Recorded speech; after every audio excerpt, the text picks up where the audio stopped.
when I was in Washington, I had a great ally whose name was John Edward Hurley. And John Edward Hurley was giving a lecture at the Smithsonian Museum on Southern culture. And in the middle of the lecture, a young gentleman, approximately 25 years old, popped up in the middle of the audience, interrupted his lecture, and he said, "Why is Southern culture relevant to me?" And John Edward looked sternly down his glasses at him and he said, "Young man, culture is the integration of the divine in everyday life." And I love that. Only John Edward he delivered it with a much deeper Southern accent than I can do. And when I think about what do we need to build a great governance system, what do we need to build a great financial system, one of the critical questions is who enforces. And the reality is, if you look at where our wealth comes from, all of our wealth comes from life. It comes from raising strong and healthy children who grow up and go off and do something or build family enterprises or invent new things. But it comes from a healthy culture. And I've always wanted to come to Hillsdale, and I've heard about it. We have members of the Solari team who've come here. One, in fact, who came to see about going to college here. And so I've always wondered about Hillsdale, but as I've had the opportunity, and I have to thank Matt, who's done a great job of, Matt Bell, walking me around. As I see what's going on here, there is a profound understanding of the importance of building a healthy culture and of building the kind of culture that could support a great governance system and a great financial system. And it's really, I just want to thank you all for allowing me the opportunity to speak to you today, but to visit Hillsdale, to get a little bit more to know what you're doing, and for supporting Hillsdale, because you are supporting real solutions. We have to, when I was assistant secretary, the secretary said, "How are we going to solve this?" And I said, "You have to solve it by raising kids right, one kid at a time." And he said, "Oh, that takes much too long." So I want to thank you for investing in enduring solutions at Hillsdale. So one of the things we say at Solari is there's an official reality and then there's reality. And you need to know both. Official reality is for the cocktail party.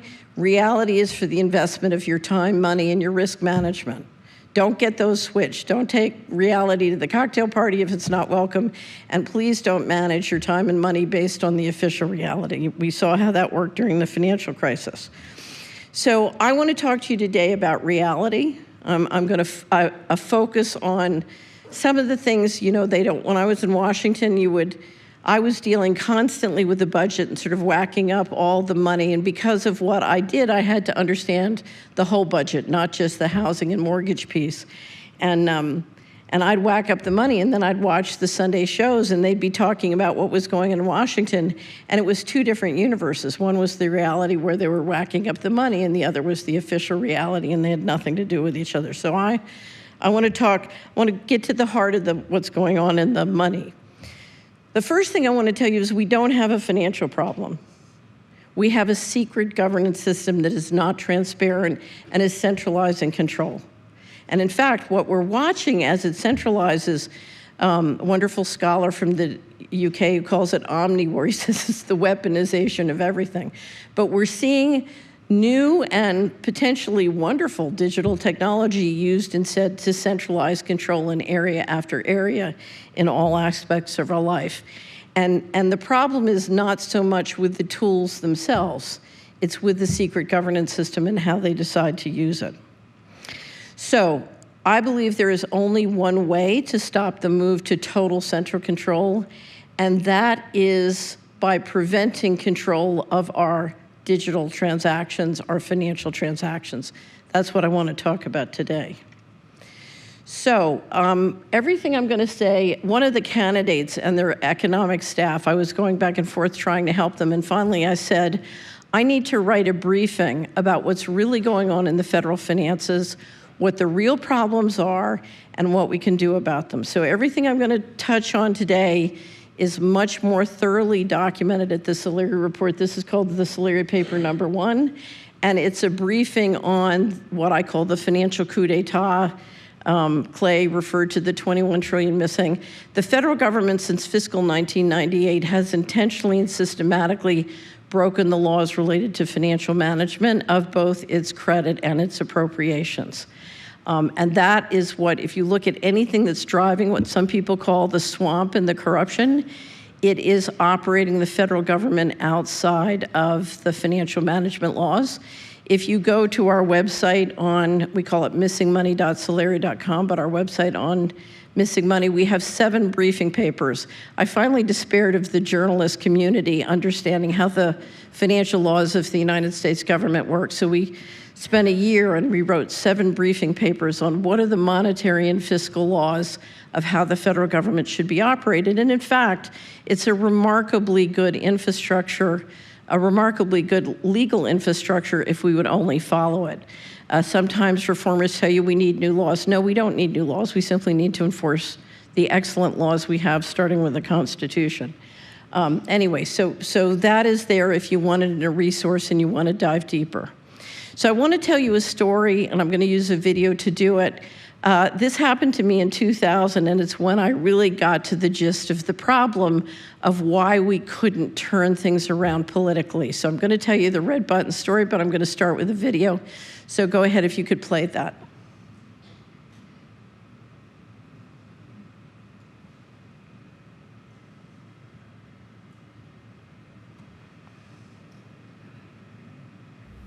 The red button.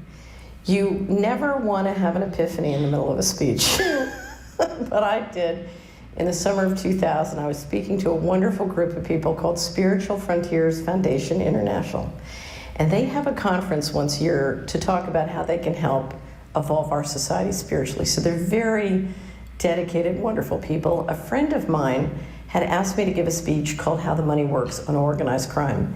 And in the middle of the speech, I was describing the fact that a reporter who was I was doing research for had been told by the Department of Justice that the US economy and financial system launders $500 billion to $1 trillion a year of all dirty money.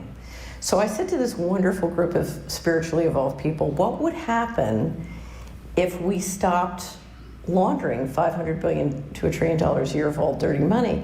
So we had a little interaction, and they said, well, you know, the stock market would go down because that money would leave and go to Hong Kong or Singapore or Zurich, and we'd have trouble financing the government deficit because we would offend the people who control that money and the accumulated capital for many years thereon. And so our government checks might stop or our taxes might go up. So I said, okay, well, let's pretend there's a big red button up here on the lectern. And if you push that button, you can stop all hard narcotics trafficking in your community, your state, your country tomorrow, thus offending the people who control $500 billion to $1 trillion of annual dirty money. And so I said, who here will push the button? And out of 100 people, only 1 would push the button. And I said to the other 99, why would you not push the button? And they said, we don't want our mutual funds and our IRAs to go down in price. We don't want our government checks to stop, and we don't want our taxes to go up. And so that's what I call the red button problem. And what the Solari mission is about how do we turn the red button green? In other words, how do we make money pushing the red button? Because if we can make money pushing the red button, then we can push the red button.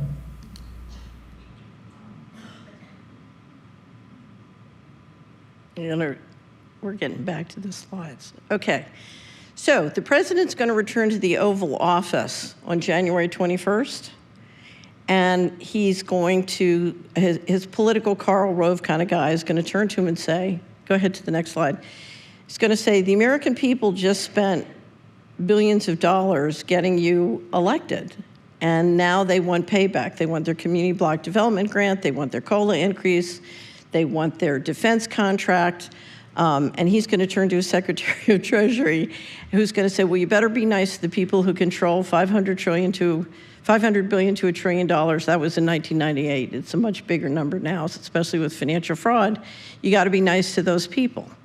And so the question is, how is the president and their administration going to hit the red button or turn it green unless the states and the counties are prepared to do it with them? because in fact, there's an incredible opportunity. If you re-engineer the federal money to optimize the economy instead of to institute central control, there's enormous wealth, new wealth that can be created, including with the blessings of new technology. But what you're going to do in Brooklyn is totally different than what you're going to do in Tulsa, which is totally different. I live in Hickory Valley, Tennessee. It's going to be totally different in Hickory Valley, Tennessee. It has to be decentralized. It has to be bottom up. And of course, what Washington always wants to do is centralize more power. I'll never forget being in a meeting with one of the secretaries, and we were meeting with somebody and trying to persuade them to go along with our legislative agenda. And he said, well, I thought you're Republican. I thought they like to decentralize. And one of the little policy wonks said, yeah, but we're here now. So, again and again, Democrats or Republicans, that's what happens. Okay, so we published a study in 2018 called The State of Our Currency. And it was an overview of the dollar system and what was happening in the dollar system. And one of the things we pointed out was the ability of the dollar system to extract subsidy that could, in fact, pay back or support the body politic was waning. The other thing that was happening is as the 21 trillion had gone missing, we had failed to provide, think of that as a laundry out of our retirement funds. And as people started to retire, because you hadn't provided the money in our retirement accounts that had been promised, in fact, something had to be done. And in fact, what has been done is we are steadily lowering life expectancy and bringing lots of immigrants who put more money in the system. And that is delaying the balance of the books. So essentially what we said is the system is long in the tooth, and either the subsidy has to be cut or changed, and the danger is the central bankers will go to a system of total control, which is what is happening. The next thing we published was something about the going direct reset. Who here has heard of the going direct reset? Okay. The World Economic Forum calls it the Greater Reset, but in fact, in the August of 2019, the central bankers met at Jackson Hole, where they meet once a year, and they reviewed a plan prepared by a group of retired central bankers through the BlackRock Investment Institute that laid out a plan on how you would reset the global financial system. What we see throughout history, we have a model called central banking warfare.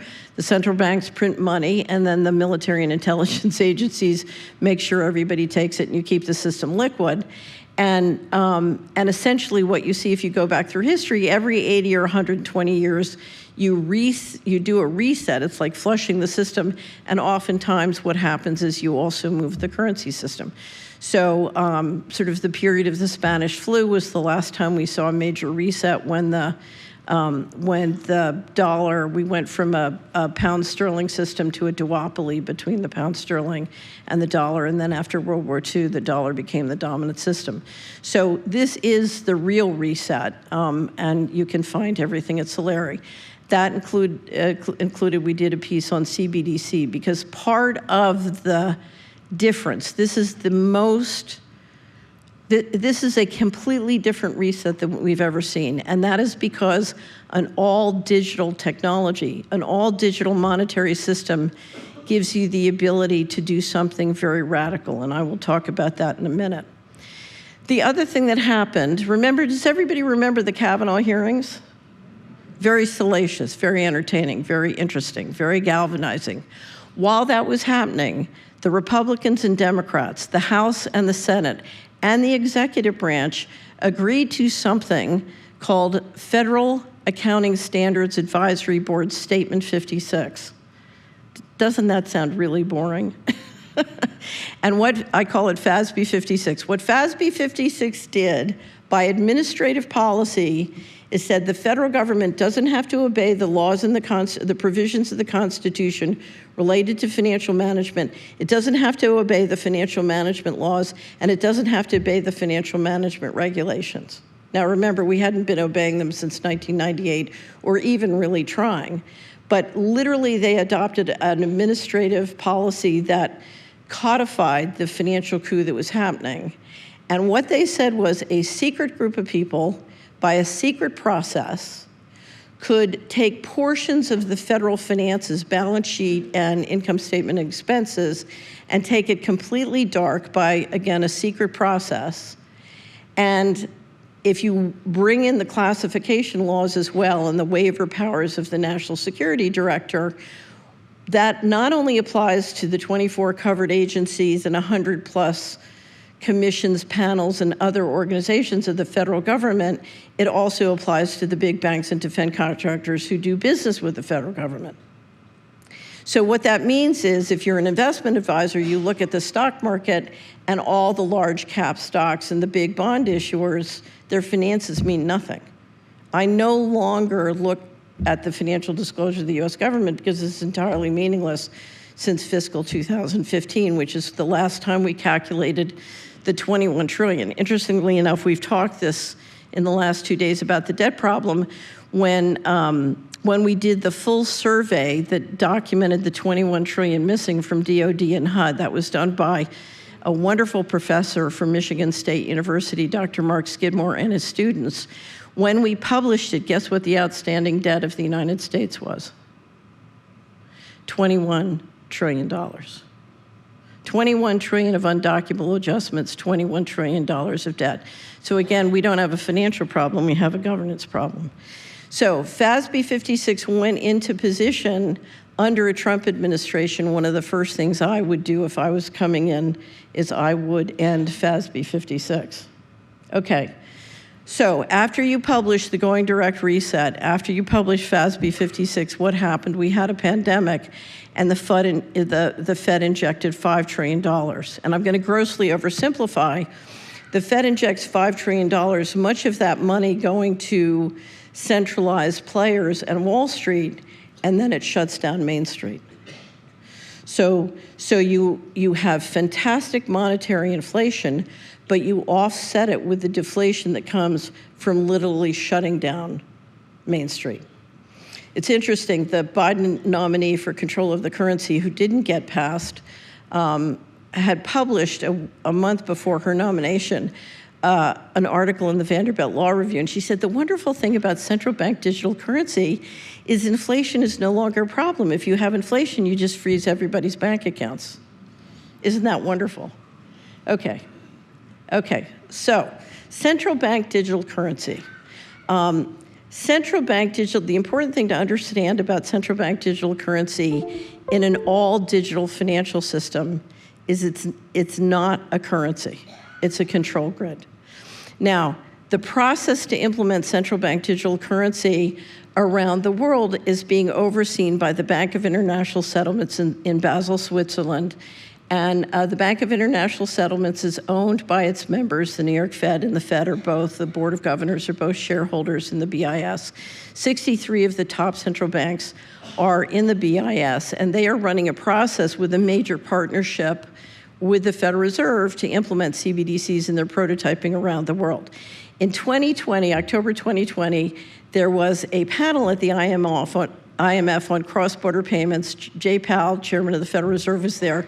Augustine Carstens was there, and Augustine Carstens said the following, and I'm gonna play this for you in a second, but I want you to know I was basically raised and trained to be a central banker. I was asked to be a governor of the Federal Reserve and declined. But I was raised that way, and one of the things you're raised to understand is you never, ever, you use pretzel talk. You never explain clearly what you're gonna do. You know, you talk in circles. And this was the first time I had ever seen a central banker in English explain exactly what they were planning on doing and why, and I almost fell off my chair. And if you think I almost fell off my chair, you should have seen Jay Powell's face. Okay, so here's Augustine Carstens, 57 seconds, explaining CBDCs. All our analysis on CBDC, in particular for the use of general use, we tend to establish the equivalence with cash, and there is a huge difference there. For example, in cash, we don't know, for example, who's using a $100 bill today. We don't know who is using a 1,000 peso bill today. A key difference with the CBDC is that central bank will have absolute control on the rules and regulations that will determine the use of that expression of central bank liability. And also, we will have the technology to enforce that. Those two issues are extremely important, and that makes a huge difference with respect to what cash is.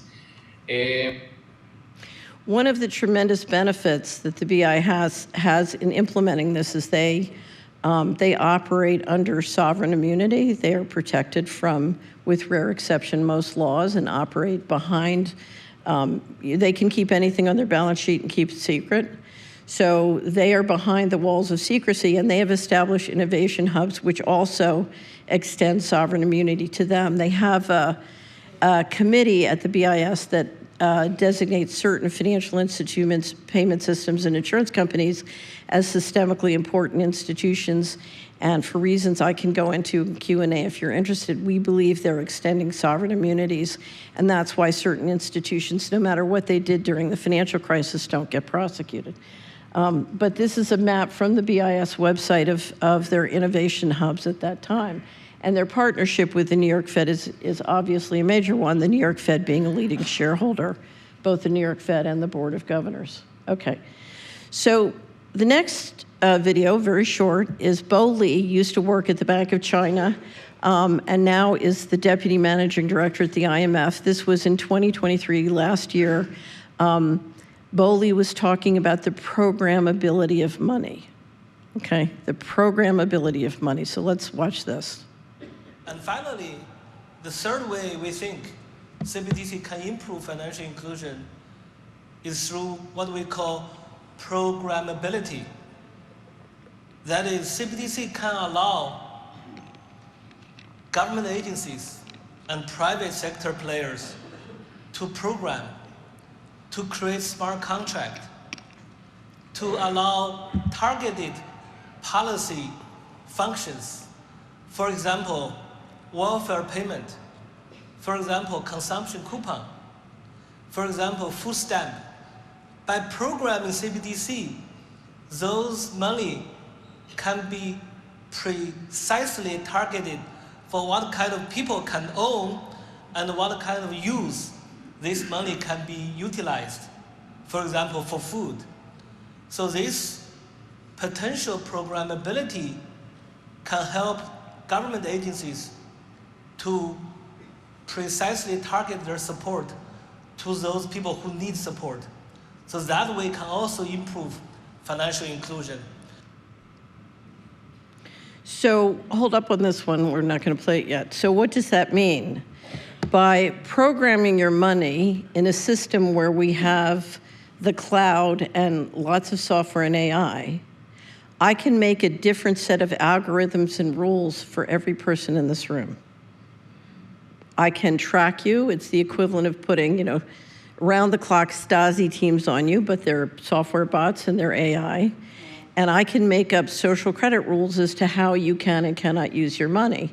And if you don't accept my healthcare mandates or you don't accept my spatial restrictions, I can turn off your money. I can tell you where to go. I can tell you how to go.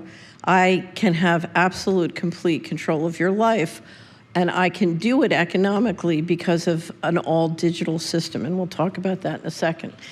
Now, the Fed is, the financial train tracks of the Fed that our transactions run on are operated by 12 private banks owned by their members. The lead flagship is the New York Fed, of course, but you have 11 other banks around the country and then offices within those jurisdictions.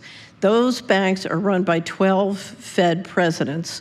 One of them is Neil Kashkari, who was at the Treasury under Hank Paulson during the bailouts. He's now the president of the Minneapolis Fed.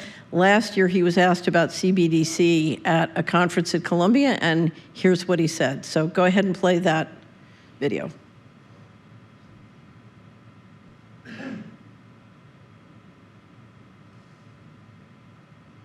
Seriously, so what is it that a CBDC could do that Venmo can't do?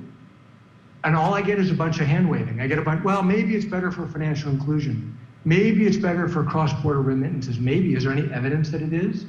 And they say, well, what about China? China's doing it. Well, I can see why China would do it.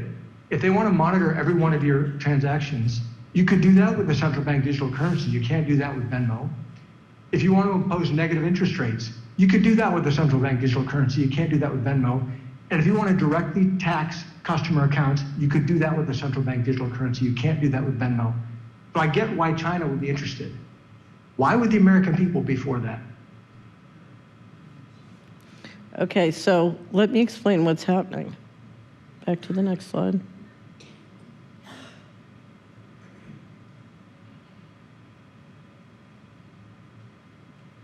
Do I need to click that?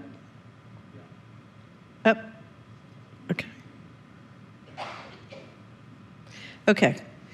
So since 1913, our governance and management system in the United States and most of the Western democracies has consisted of private bankers running monetary policy and the people's representatives, the legislature and the executive branch, who works and reports to them and implements their laws.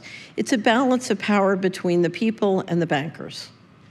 And that is how our republic has more or less functioned for many, many years. The process began after World War II to start to embed more and more secret avenues for secret money within the budget. That's where the trouble started. There's a wonderful documentary that made in the Netherlands 2 years ago called State of Control, and it explains sort of the whole history if you're interested, and there's a lot of history at missingmoney.solari.com. But suffice it to say, what has happened is, and it started in 1997, in my opinion, and the planning started before then, a decision was made by the central bankers to literally assert control of the entire fiscal line. Because if I can use AI and software to implement a digital ID and an all-digital monetary system, and I can manage that centrally, just as Augustine Carson's just told you, he can make the rules and enforce them centrally, then I, as the central bankers, can assume not just control of monetary policy, but fiscal policy as well. Essentially, I can just cut out Congress and I can cut out the executive branch. Now, interestingly enough, we see the new administration saying they want to file all the civil servants. Civil servants are the people who obey Congress's rules and report to Congress. You shift them out and you put in big tech contractors and defense contractors, and they're going to report to the central bankers and the intelligence agencies who work for them. So when I was Assistant Secretary of Housing, I used to have month-long fights with the defense contractors to get the data I needed to just see if my programs were in compliance with the law or get them into compliance with the law. I have story after story of my war with the big corporate contractors.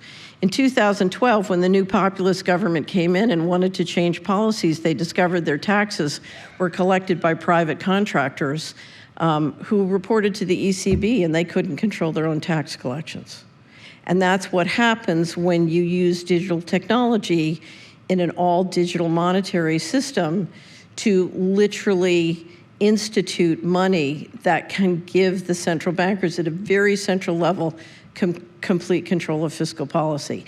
That is the danger, not just of CBDC, but of a private system that does the same. So we see people talking about, well, let's use currency. Let's use private crypto. Interestingly enough, the central bankers still have legal obligations of transparency to the Congress. They are a creature, they were created by Congress. They have transparency obligations, and Congress can still change their authorities and powers. And before this system rolls out, the central bankers would love to take the FedWire private and do this all privately. And that is even more dangerous and much worse, because then you're talking about parties running it on a private basis that have absolutely no obligations under the Constitution to the people or their representatives. So at the heart of this debate is who's going to control the fiscal line, taxation, who's going to control taxation, and how our money is spent. And I assure you, if you love freedom, you want to make sure the people's representatives continue to lead and manage the fiscal line of the House. And that is why you want to stop a digital ID and an all-digital monetary system, whether it's a public crypto CBDC or private. So let's just look at the next slide. I call this the 12 steps to total control. If you walk around your life is being digitized. Your equipment in your home is being digitized. Your car, I just rented a new car. I had to put Post-it notes all over the front. It was so digitized and flashing at me. But your transportation is being digitized. Now the BIS is running a process to create a complete inventory on all the assets in the world, digital assets, and they're going to tokenize them. We have smartphones, telecommunications, surveillance.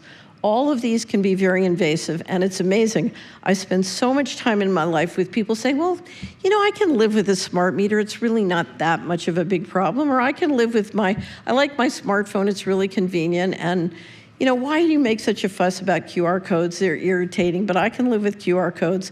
Here's the thing on all of those things. The problem is not each individual one.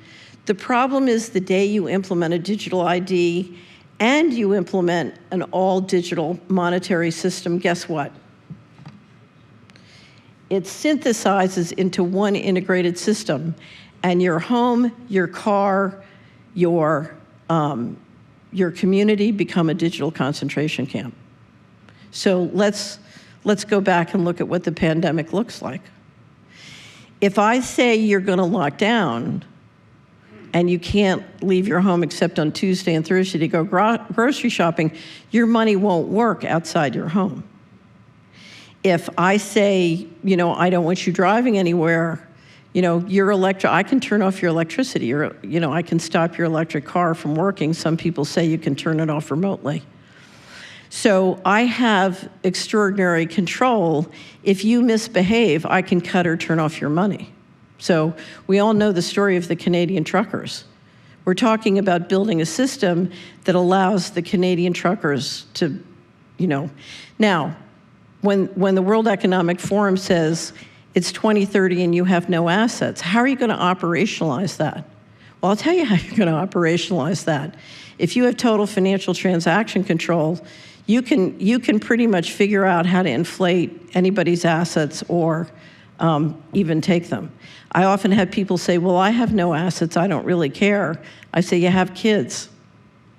They can take those kids away, or they can mandate where they go to school, or they can mandate their health policies. Okay, so what can we do? There's a huge amount we can do. I dare say if I collected up every portfolio and every retirement savings fund in this room, of everybody sitting here, if we could create an aggregate balance sheet and financial statement, guess who's financing the control grid? We are. We're investing in the companies building the control grid. Of course, our taxes are financing the government to build the control grid. If you look at the banks we deposit our money in, we're banking. The bank that did all the Madoff fraud and was in complete control of the Madoff fraud, we keep banking with them. Our message to the companies building the control grid, who are really running the government is, as long as we get cut in for a piece of the action, we'll support you, okay? Now, I have to tell you, if everybody got up tomorrow and said, the New York Fed is leading this, we are pulling all of our money out of the New York Fed beds tomorrow, we've had it, there would be a revolution. I can't tell you how much power we have as individuals. Control and freedom happen one person at a time. And if you go through your balance sheet and your financial statements or your actions, so if you come into Solari, one of our taglines is, who's your banker, who's your farmer, where's your money, and are you supporting your local sheriff? Okay. The powers not delegated to the federal government are reserved to the states, and that is a provision that every country in Europe, I spent a lot of time networking and working in Europe, I live in Europe half the year, they would do anything to have our Constitution. They are so jealous. But the powers not delegated to the Federal Reserve are reserved to the states, and the states have the power to do a great deal to stop this, and they are acting and they are moving. And a lot of the freedom fighters at the state level are very enthusiastic about what's happening in terms of the Republicans taking control in Washington, because that gives them far more support to do something. So we have a real window of opportunity. We just published something called What the States Can Do, Building the Legal and Financial Infrastructure for Financial Freedom. We have a memo, and all of these were produced and written for state government officials and legislators. What is financial transaction freedom? What threatens it? And what can we do about it? And why a sovereign state bank would be good for Tennessee. A wonderful study by Richard Warner, top academic scholar in the world, I believe, on central banking and banking. There are many solutions, and there are now people in states who know what to do and are doing that, and they need your support. And I have to tell you, if the freedom fighters at the state level can get your support, and here's what it's going to come down to. We did a backcasting on the Solari with a group from anybody here from Idaho? From northern Idaho? They have the most wonderful legislators in northern Idaho. We did a backcasting, and one of them said, look, I really want to support the Constitution, and I really want to enforce the Constitution, but every year we send $1 to Washington, and then we get $1.19 back, and my constituency wants the 19 cents. And that 19 cents buys us out of the law, outside the law, which is why I say instituting the financial management laws is one of the most, if we want to be serious about turning the swamp, that's item number one. I just had a great meeting with Dr. Mark Skidmore. We were in Grand Rapids for a wonderful meet and greet. And he said, a lot of times I feel like I'm up here on the 50th floor doing window dressing, and down in the foundation, they're digging a hole and the building's going to fall over. So that's why we have to get deeply into where's the money and what we do about it. Okay. So we were talking about currency, but I want to leave you with this message. Because remember, we don't have a financial problem. What I will tell you is if we were free to re-engineer the federal flows and come back into compliance with the law, particularly with the blessings of new technology, the wealth on this planet could be so many multiples of what it is now. The words cannot express to you how expensive tyranny is. It is a miracle that we have done this well despite the drain of the tyranny. It's quite remarkable. And if you look at all the simulations I've done of the federal finances over the last 20 and 30 years, the price of tyranny is beyond what any of us can imagine. So if we can turn this around, the opportunity is there. There's no financial problem at the root of this. It's a political problem. It's a governance problem. It's why I love with a school here that's, what is it, Matt? It's got leadership in the title. That's the exact important thing. But I want to leave you with this quote, which comes from a Swiss doctor who's trying to build parallel new systems in Switzerland. He says, the currency of the future will be relationships of trust. So I litigated with the Department of Justice for 11 years, and when it started, they tried to cut off all my income and all my credit and take all my assets. It was quite a war. And I had an uncle, and I sold him a piece of our family farm to finance some of the attorneys. And sure enough, the inspector general calls him and threatens him. He says, your niece is a criminal and you shouldn't help her. And then, and they were asking for finances on her family farm. And he said, well, I'll give you all the finances, but I need a written letter from my attorney. I just want to make sure this is clean. So at 9 o'clock at night in Portsmouth, New Hampshire, they show up with 3 FBI guys and a guy from the HUD IG with a subpoena, just trying to scare him to death. So our family had a big meeting and said, should we cut her off? Because we don't want these guys coming after us. And my uncle said, well, she helped everybody all along. And so she's always helped us. I'm not going to cut her off. It turned out I'd never done the numbers. But in this process, what I had discovered is over the prior 20 years, I had lent or gifted to family and friends $250,000. And I litigated with the federal government for 11 years. And over the next 11 years, everybody got together and said, well, I guess she needs some money back. So they got together, and I didn't count it up until we won the litigation, and they owed my company a great deal of money. So I got the money, and I was trying to pay everybody back. And I did the calculations, and I realized over that 11 years, I had been repaid or gifted exactly to the penny $250,000. And I would never have made it if it hadn't been for those funds. And my CPA, when we got the money in, she said, okay, you stripped out, I had to I had to play I had to cancel, they put my 401k under audit, so I couldn't use it to finance the company. So I busted it, paid $225,000 in taxes, and used the remaining money for just make work compliance. It was sort of a dirty trick they do to you. And if you've been watching Trump, you learn a lot about how the game is played. But anyway, she said, let's fund up the 401k. And I said, I'm never going into business with the federal government again. We're going to take that $500,000 and I'm going to bonus it out on the People Bank, because that's the only bank I trust. So the question, when people ask me how they protect their assets, my question to you is, the next 4 to 8 to 12 years is going to be rocky. Who can you count on? Who's going to be there for you? Who in your family, your children? You know, I used to have investors tell me, I can't, my financial planner says I need at least $25 million in my brokerage account, so I can't afford my kids to go to college. I can't help them, and I can't help them buy a house. I said, you don't understand who's going to be there, who you can count on. That's who you've got to finance. So are we financing the control grid, or are we financing the future of human civilization or freedom? If you're here, you're making a mighty contribution to the future of freedom, because you're supporting Hillsdale. So ladies and gentlemen, thank you for the opportunity to be here today. Thank you for the opportunity to have this conversation. We have a little bit of time for Q&A.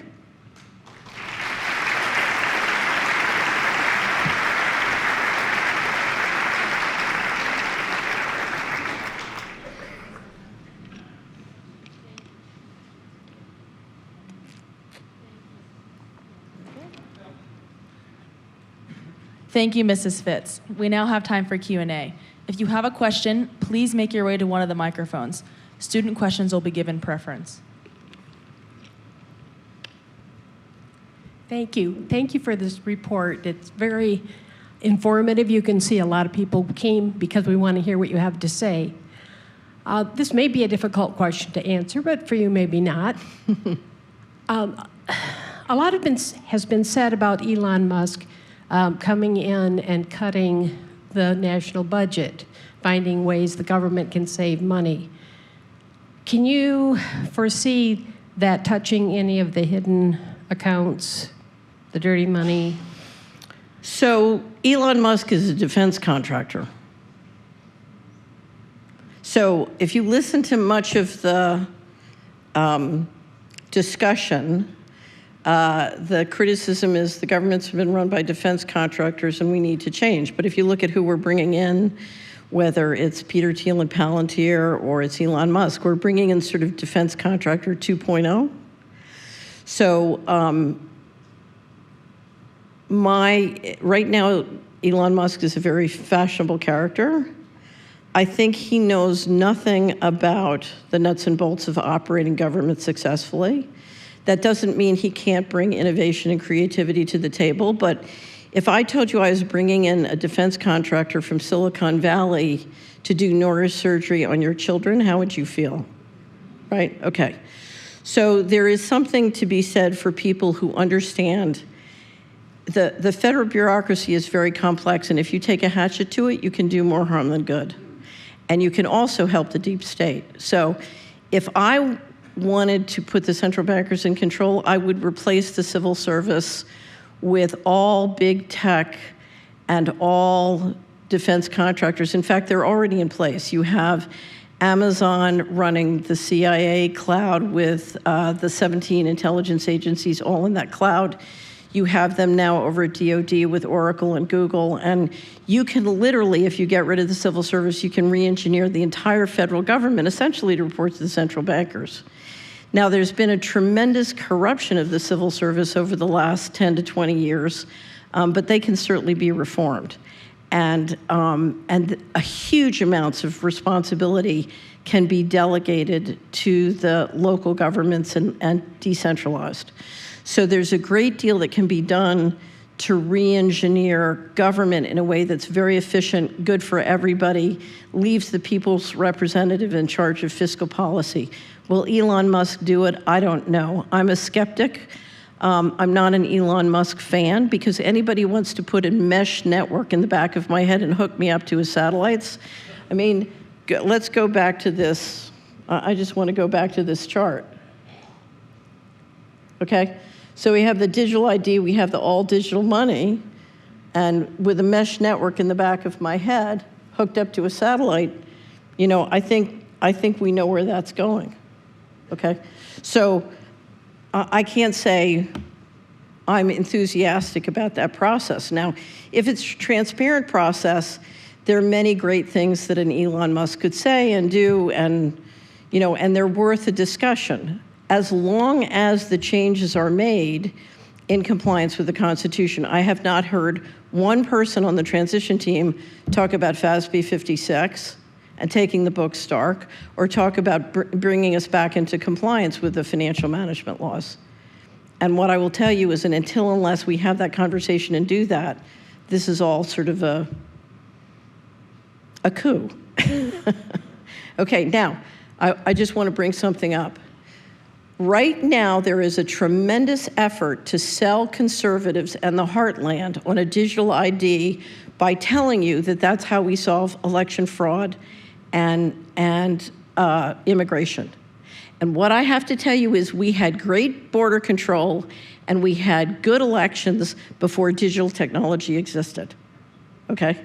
So don't fall for it, because we don't need it for elections. We don't need it for the border. It can be useful. There's nothing wrong with it.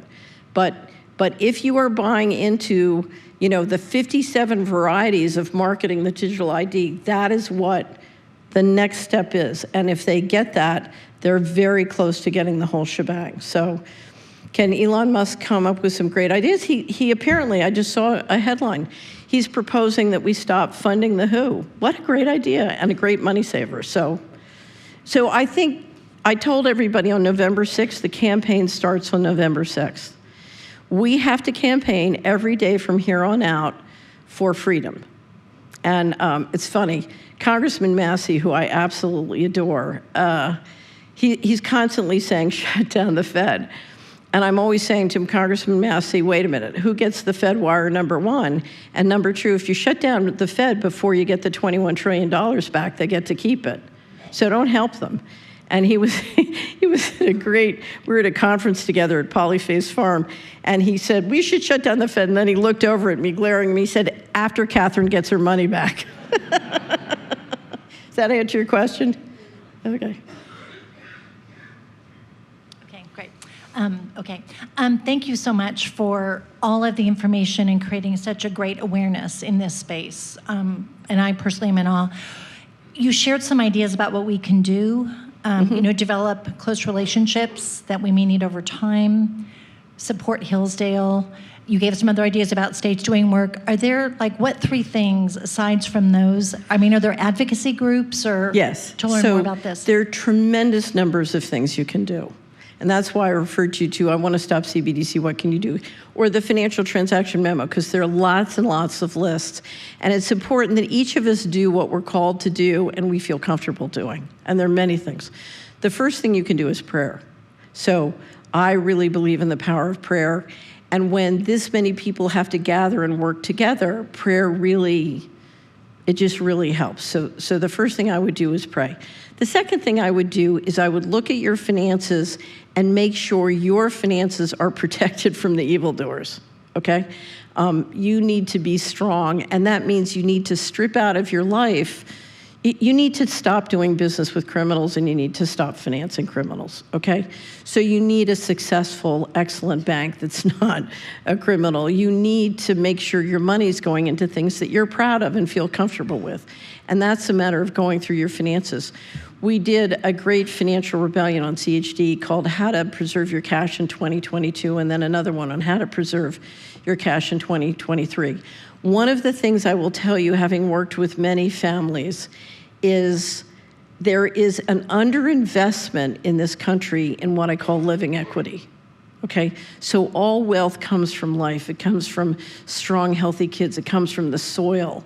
It comes from, you know, the living things around us. And then it comes from great family enterprises that do something useful for many decades and generations and creates that wealth. And everybody has an opportunity in their life to invest in the living equity around them. So one of the most important things is how can you build a healthy local fresh food system? And that's not necessarily to make money, that's to make sure that you're not poisoned. The deterioration in the food system in this country is scary, and unless we build, healthy land, rebuild the soil, and really build up regenerative farming and local food markets.